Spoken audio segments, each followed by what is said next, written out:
Problem-based learning atau pembelajaran berbasis masalah adalah suatu pendekatan pembelajaran yang dimulai dengan mengajukan masalah dan dilanjutkan dengan menyelesaikan masalah tersebut. Untuk menyelesaikan masalah itu, peserta didik memerlukan pengetahuan baru untuk menemukan solusinya. Masalah tersebut dapat meningkatkan kemampuan berpikir tingkat tinggi siswa yang di dalamnya mencakup kemampuan berpikir analitis. Menurut filsuf dan pendidik John Dewey tahun 1938 bahwa masalah adalah stimulus untuk berpikir. Sintaks metode pembelajaran problem-based learning atau PBL. Tahap 1, orientasi siswa pada masalah, di mana siswa akan menemukan masalah.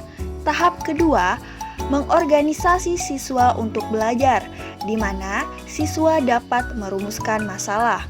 Tahap ketiga, membimbing penyelidikan individual maupun kelompok, di mana siswa akan mengumpulkan informasi dan sumber-sumber. Tahap keempat, mengembangkan dan mengevaluasi proses pemecahan masalah, di mana siswa akan mempresentasikan hasil kerjanya di depan kelas dan melakukan diskusi kelas. Tahap kelima, menganalisis dan mengevaluasi proses pemecahan masalah. Kelebihan metode PBL. Yang pertama, peserta didik dilatih untuk memiliki kemampuan memecahkan masalah dalam keadaan nyata. Yang kedua, mempunyai kemampuan membangun pengetahuannya sendiri melalui aktivitas belajar. Yang ketiga, pembelajaran berfokus pada masalah sehingga materi yang tidak ada hubungannya tidak perlu dipelajari oleh peserta didik. Hal ini mengurangi beban peserta didik dengan menghafal atau menyimpan informasi. Yang keempat, terjadi aktivitas ilmiah pada peserta didik melalui kerja kelompok. Yang kelima, peserta didik terbiasa menggunakan sumber-sumber pengetahuan, baik dari perpustakaan, internet, wawancara, dan observasi. Yang keenam, peserta didik memiliki kemampuan menilai kemajuan belajarnya sendiri.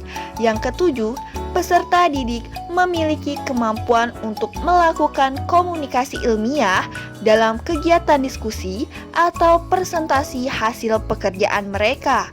Dan yang kedelapan, kesulitan belajar peserta didik secara individual dapat diatasi melalui kerja kelompok dalam bentuk peer teaching. Kekurangan metode PBL. Yang pertama, pembelajaran berbasis masalah tidak dapat diterapkan untuk setiap materi pelajaran. Ada di mana guru harus berperan aktif dalam menyajikan materi. PBL lebih cocok untuk pelajaran yang menuntut kemampuan tertentu yang kaitannya dengan pemecahan masalah. Yang kedua, dalam suatu kelas yang memiliki tingkat keragaman peserta didik yang tinggi akan terjadi kesulitan dalam pembagian tugas, yang mana harus membutuhkan alokasi waktu yang panjang.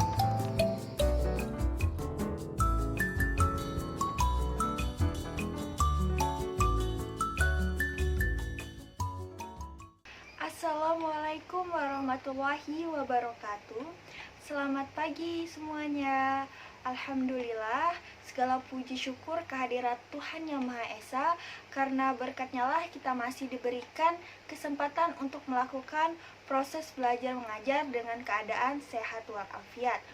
Baiklah, sebelum kita memulai kegiatan belajar mengajar, marilah kita membuka dengan ulumul kitab. Al-Fatihah.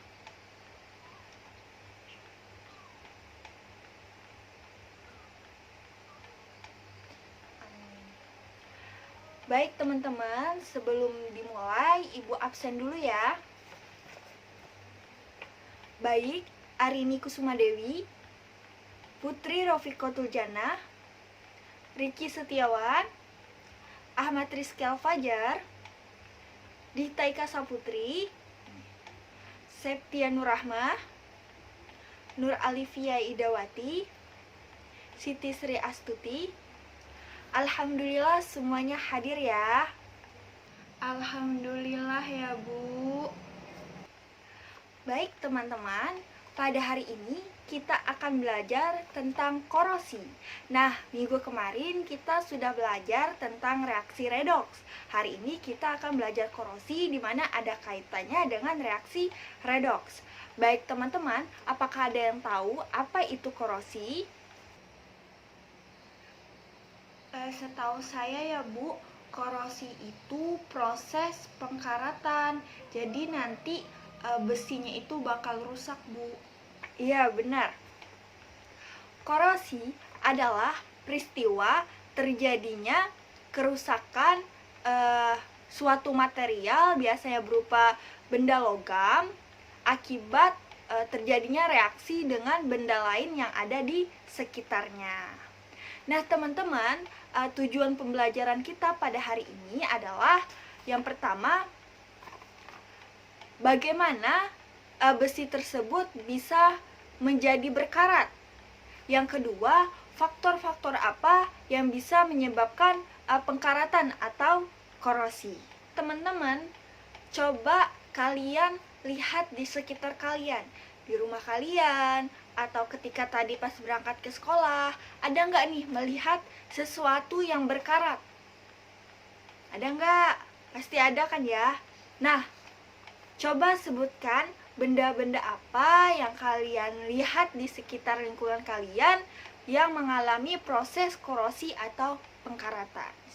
Saya Bu, paku, pagar, rantai sepeda, dan bis tua.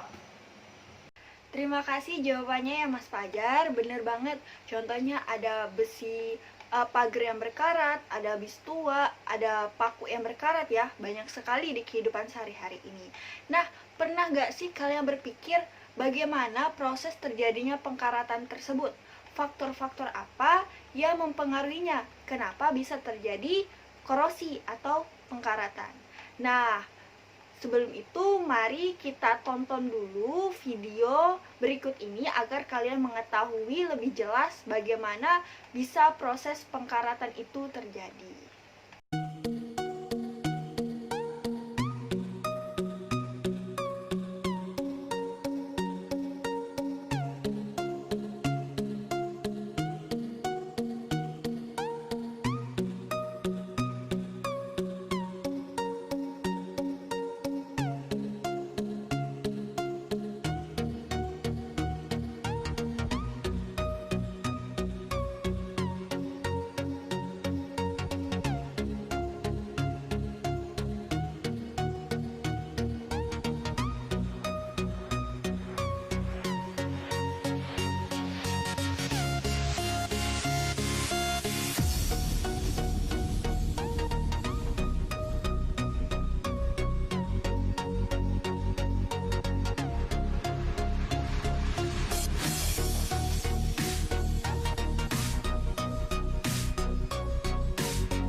Setelah bahan yang kita perlukan sudah tersedia semua, selanjutnya yaitu memasukkan paku ke dalam gelas yang sudah tersedia. Pertama-tama masukkan paku ke dalam air sabun. Berikutnya yaitu air mentah, air garam, minyak goreng, dan air matang. Setelah semua paku masuk ke dalam gelas, sekarang tutup gelas dengan plastik yang ditali dengan karet secara rapat.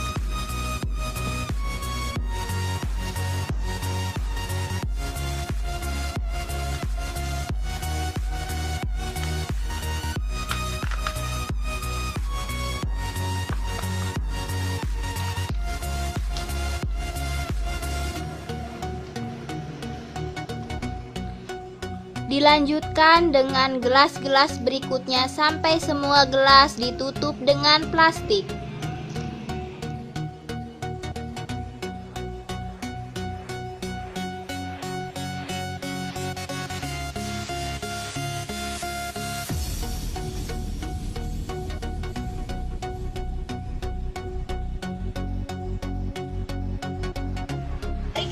praktikum yang kita lakukan, kita melihat paku pada air mentah dan air matang paling banyak memiliki karat.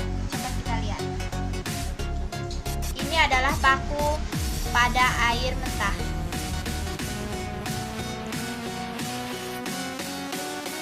Dan ini adalah paku pada air matang. Mengapa demikian? Karena paku yang berasal dari besi bereaksi dengan air akan menghasilkan korosi. Namun kita lihat pada paku yang berada di minyak goreng,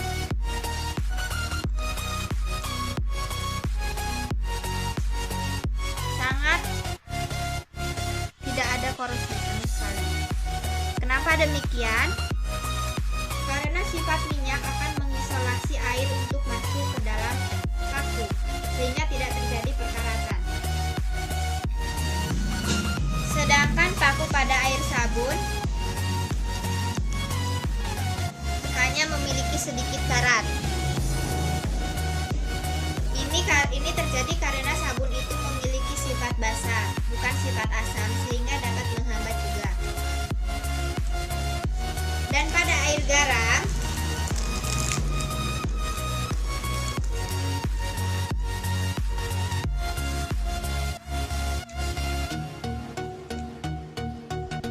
kita lihat di sini masih ada karat, tapi tidak seperti pada air mentah tadi. Kenapa demikian? Pada garam terdapat kandungan natrium klorida yang menghambat pertumbuhan bakteri Gallionella yang secara anaerob yang memang tumbuh di dalam. Sebenarnya korosi sendiri adalah proses perusakan pada permukaan logam yang disebabkan oleh terjadinya reaksi kimia. Pada hakikatnya, korosi adalah suatu reaksi di mana suatu logam dioksidasi sebagai akibat air, oksigen, asam, dan lain-lain. Dalam bahasa sehari-hari, korosi disebut perkaratan. Kata korosi berasal dari bahasa Latin corrodere, yang artinya pengerusakan logam atau perkaratan.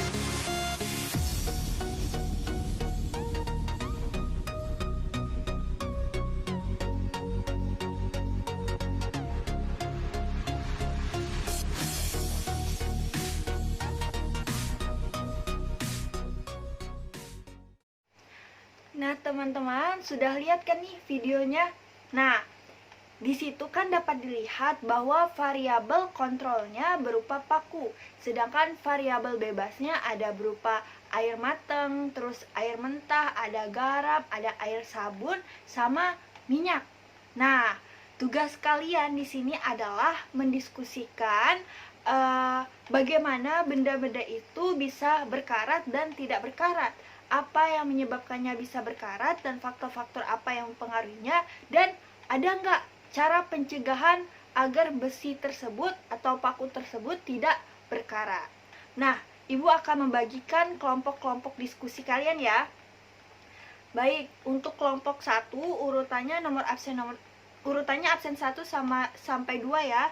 Terus kelompok 2 urutannya dari 3 sampai 4 dan seterusnya ya. Tempat duduknya diurutkan aja. Kelompok 1 di bagian depan kanan, terus selanjutnya. Oke? Nah, silahkan duduk dengan kelompoknya masing-masing ya, dan silahkan berdiskusi dengan teman sekelompoknya.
Bagaimana anak-anak? Sudah selesai dalam diskusi dan mengerjakan laporannya?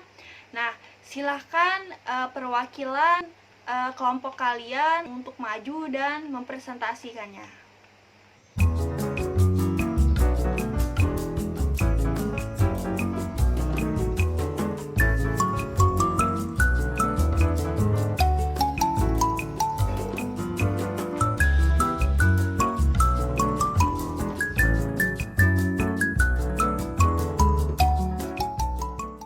Terima kasih atas presentasinya ya teman-teman, hasilnya bagus sekali. Semua hasilnya alhamdulillah sama, di mana korosi terjadi karena adanya reaksi oksigen dan air yang ada di sekitar besi tersebut. Terus tadi ada faktor-faktor yang mempengaruhinya kan, tadi apa saja? Ada adanya oksigen, terus tadi juga ada kelembapan udara, terus ada elektrolit sama zat larut bentuk asam. Terus tadi ada cara pencegahannya, ada berupa dicet, terus ada dilumuri dengan oli, terus dilapisi dengan timah dan lain-lain ya. Wah, luar biasa banget kalian. Nah, untuk evaluasi Ibu akan membagikan soal. Silahkan siapkan alat tulis dan kertas kosongnya ya.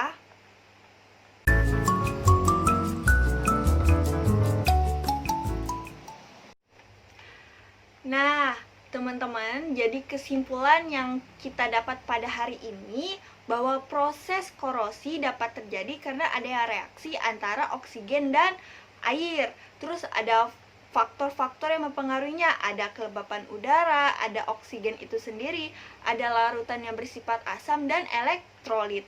Nah, jadi harapan saya teman-teman bisa menerapkan cara pencegahan korosi di kehidupan sehari-hari, misalnya menggunakan oli pada rantai sepeda agar tidak mudah berkarat, tidak mudah putus. Nah, kita cukupkan pertemuan kali ini. Mari kita membaca alhamdulillah bersama-sama. Alhamdulillahirabbil alamin. Mari kita berdoa sejenak agar ilmu yang kita peroleh ini diberkahi dan bermanfaat untuk kita semua. Al-Fatihah. Amin. Terima kasih teman-teman. Wabillahi taufik wal hidayah. Wassalamualaikum warahmatullahi wabarakatuh.